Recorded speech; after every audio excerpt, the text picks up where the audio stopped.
In 1999, Rollercoaster Tycoon changed the gaming world forever, and the first two sequels built upon the foundation to create something truly special, a series beloved by millions of people around the world. But today, that series has been milked to oblivion with 8 mediocre spin-offs and a terrible full-release title that makes longtime fans question the future of this beautiful game franchise. So what happened to Rollercoaster Tycoon, and how did the latest installment, Rollercoaster Tycoon World, destroy one of the biggest legacies in PC gaming history? Well, to tell this story, we need to start at the very beginning. The first Rollercoaster Tycoon game was released back in 1999.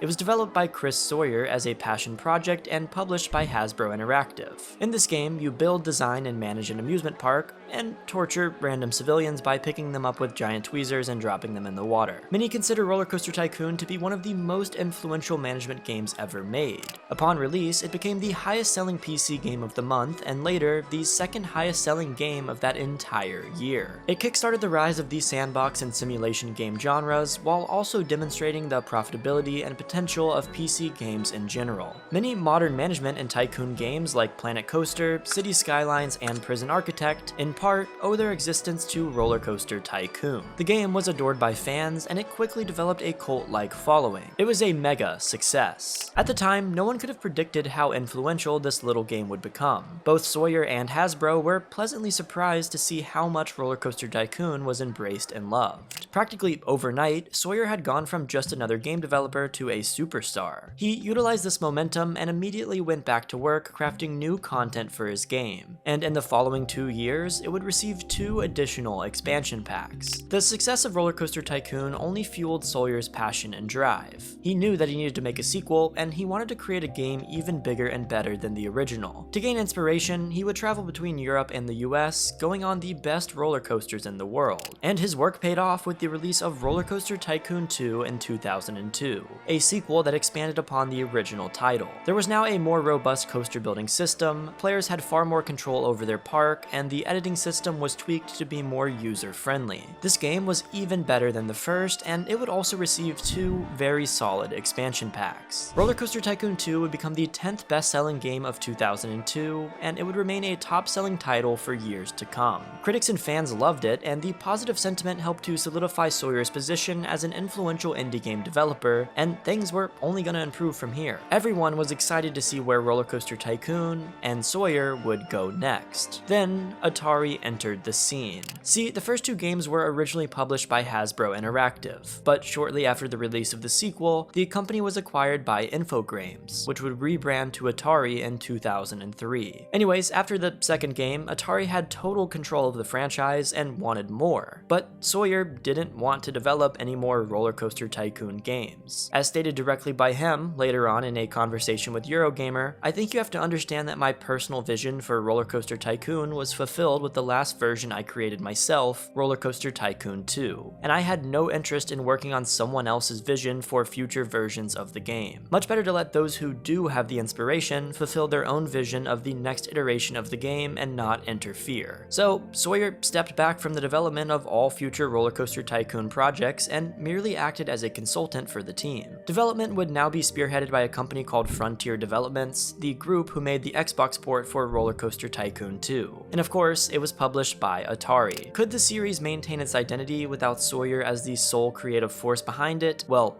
no. Rollercoaster Tycoon 3 was released in 2004, and fans had mixed feelings. Let's start with the positives. First of all, it added a new sandbox mode. This was a particularly notable feature, as players had been asking for something similar to be implemented since the first game. Additionally, the graphics were updated, and the game made the transition to 3D. There was now a coaster cam for players to ride their own creations, and more improvements were made to the build mechanics. These things were all very solid additions, but the new direction split the player base. It seemed to be lacking the charm and intentionality that made the first 2 games so great. The graphics felt uninteresting and sterile, the depth of some of the systems, like managing individual guests or micromanaging specific rides, was altered, and you could no longer move guests around with the tweezers tool like you could in the first 2 games. While these may sound like minor changes, they compounded to make Rollercoaster Tycoon 3 feel uninteresting and bland, and longtime fans began to question what was next for the Rollercoaster Tycoon franchise. Was there any hope? Like I said, the series quickly got uninteresting and bland, but you know what never gets bland? The sponsor of today's video, War Thunder. War Thunder has been the longest running sponsor on this channel, and for good reason. It's the most comprehensive vehicle combat game ever made, and in it, you can take control of over 2,500 tanks, planes, helicopters, and ships, and fight in epic PvP battles with over 70 million other players. As you can probably tell by now, I love history, and this game is one that allows me to get my history kick because of the insane attention to detail. The vehicles that you can control in War Thunder range from the biplanes and armored cars of the 1920s to the fighter jets and main battle tanks of present day, and the in-depth customization system allows you to design your vehicle with tons of camouflages, historical markings, and decorations, including community-created ones. Everything about this game backs up their promise for historically accurate detail, and it even features one of the most sophisticated vehicle damage models in gaming, where every vehicle is intricately modeled down to its individual components, like engines, fuel tanks, weapons, and crew, and all of these components can take damage. In short, this game is sick, and you could play it for free on PC, PlayStation, and Xbox today by using my link in the description. You can even get a massive free bonus pack if you're a new or returning player that hasn't played in 6 months if you use that link now. So sign up and play War Thunder today to support the channel and an awesome gaming community. Following the release of Rollercoaster Tycoon 3, the relationship between Atari and Sawyer would completely break down. In November of 2005, Sawyer sued Atari, claiming that they'd failed to pay him a proper amount in royalties. This kickstarted a multi-year legal battle where both sides claimed that the other had broken parts of their arrangement. Because of this, and because of a lack of interest in continuing the Rollercoaster Tycoon series, Sawyer completely removed himself from the development of future sequels. While he had previously held a consulting role, he now wanted nothing to do with the games, and this was bad news for the series. At their core, Rollercoaster Tycoon games were the product of Sawyer's passion. The reason the early games were so good was because of his ambition, research, and painstaking work. And now that he was fully departing, fans were concerned. Any additional sequels weren't going to be made because of fresh ideas or a vision for something unique. They'd be made because Atari wanted to make money. Would Sawyer's departure destroy the legacy of Rollercoaster Tycoon? Well, yes. Over the next several years, Atari released 2 mobile spin-off games. Across the board, these games were pretty terrible. In principle, releasing mobile titles didn't seem like a horrible idea. The design and required processing power for Rollercoaster Tycoon games were well suited to modern portable devices. But unfortunately, the mobile games were just lazy and stripped of features. They were pretty much just cash grabs. Fans were particularly disappointed by Rollercoaster Tycoon 4 Mobile. It was supposed to be a direct follow-up to the third game, and was lackluster in pretty much every single way. It removed features from the previous game, had extremely obnoxious wait times, and felt completely soulless. This game also had extremely aggressive microtransactions. To fans, it seemed like an obvious cash grab, causing the game to receive horrible ratings across the board and become the first Rollercoaster Tycoon game that was truly terrible. It was clear that Atari didn't care about these games at all. They would release anything that they thought would bring in money for the company. The era where there was any soul or care behind the creation of these games was over, and it was about to get much worse. A few bad mobile games aren't enough to kill a franchise, let alone one as popular as Rollercoaster Tycoon. But at this point, Atari realized that they were hemorrhaging fans and things needed to change fast. So in 2014, they announced Rollercoaster Tycoon World, the next full release in the series. This game was supposed to be a return to form to bring Rollercoaster Tycoon back to the modern era while also keeping the charm from the original 2 releases. The stakes were high, not only because of the reputation of the series itself, but also because they had a real competitor that threatened to beat them at their own game. No pun intended.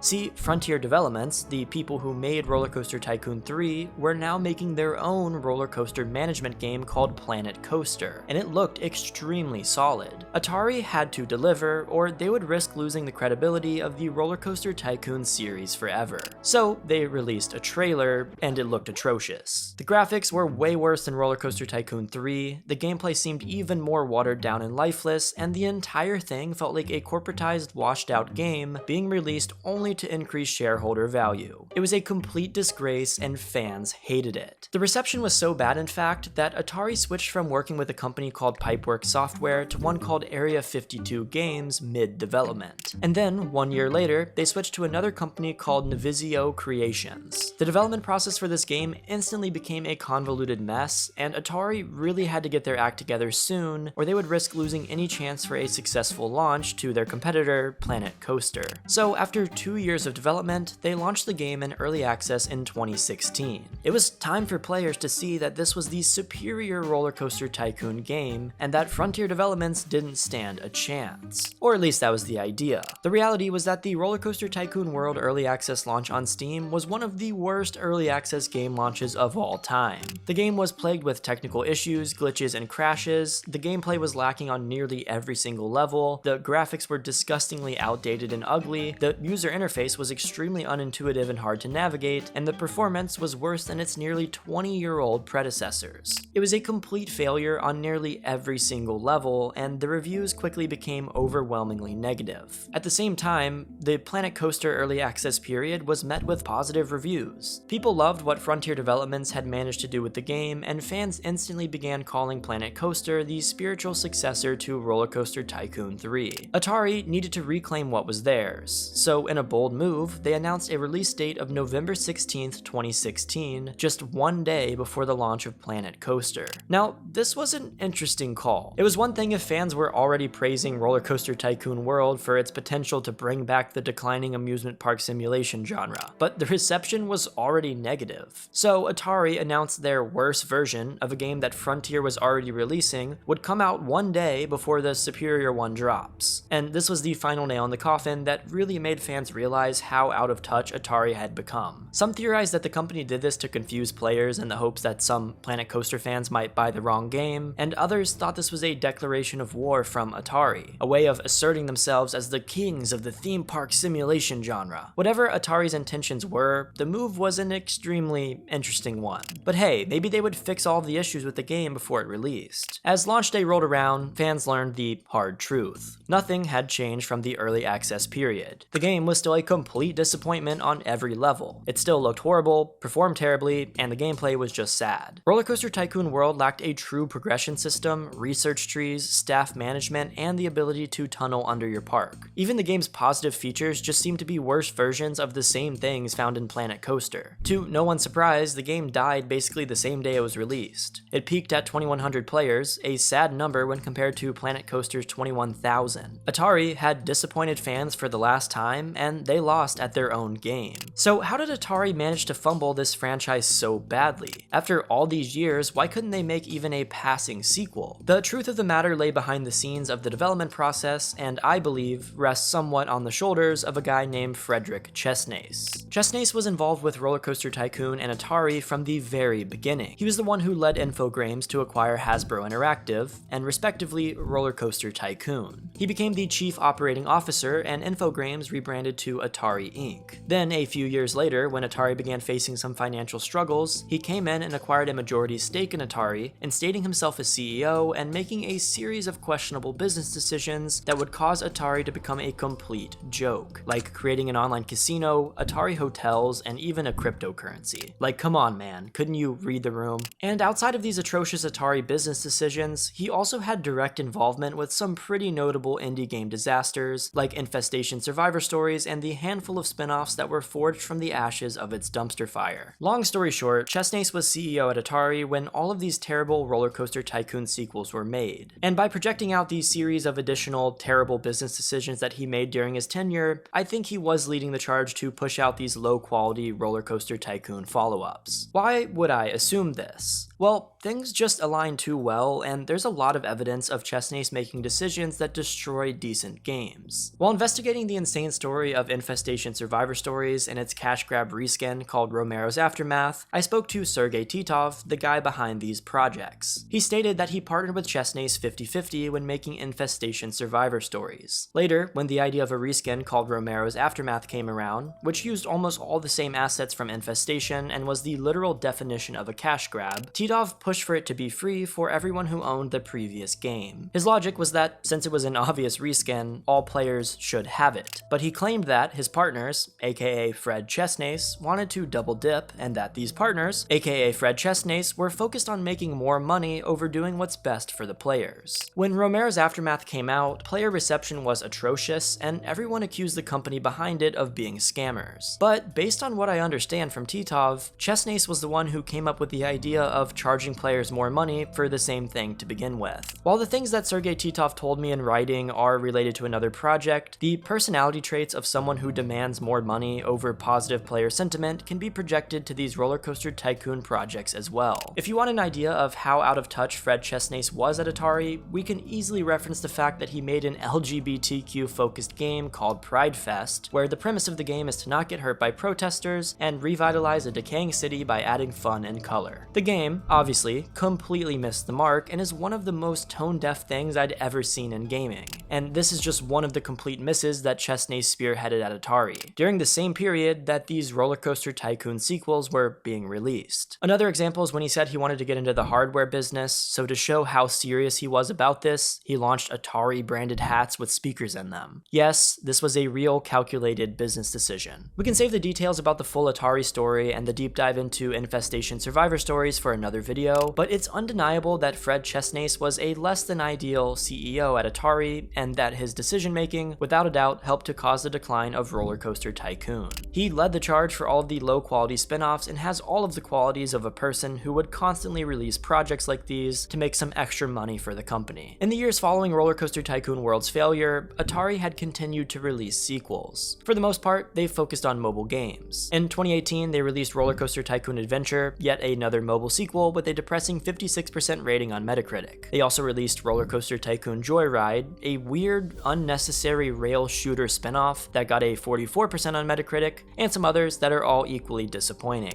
They've continued to milk this franchise to death, and the games that they've come out with are a complete disgrace to Chris Sawyer and the original two games. By contrast, Planet Coaster ended up being a very solid game that received a lot of praise from fans and critics alike. Frontier Developments has yet to officially announce a sequel, but it's likely to come sometime in the future. They are now the new undisputed king of these types of games. Rollercoaster Tycoon started off as the passion project of one man who had interesting ideas that he wanted to explore. It's a shame that the franchise has been turned into a shell of itself by a company that only cares about money. Did you ever play Rollercoaster Tycoon World? What did you think of it? What were your experiences with the original titles? Did you have as much fun with Rollercoaster Tycoon 2 as I did? Let me know your answers to all of these questions in the comments. If you enjoyed this video essay, make sure to like and subscribe to the channel, and stay tuned for upcoming videos, including the one on Infestation survivor stories and one on Atari. And again, don't forget to check out War Thunder by using my link in the description, and sign up today for a free bonus pack. I will see you guys next time, and peace.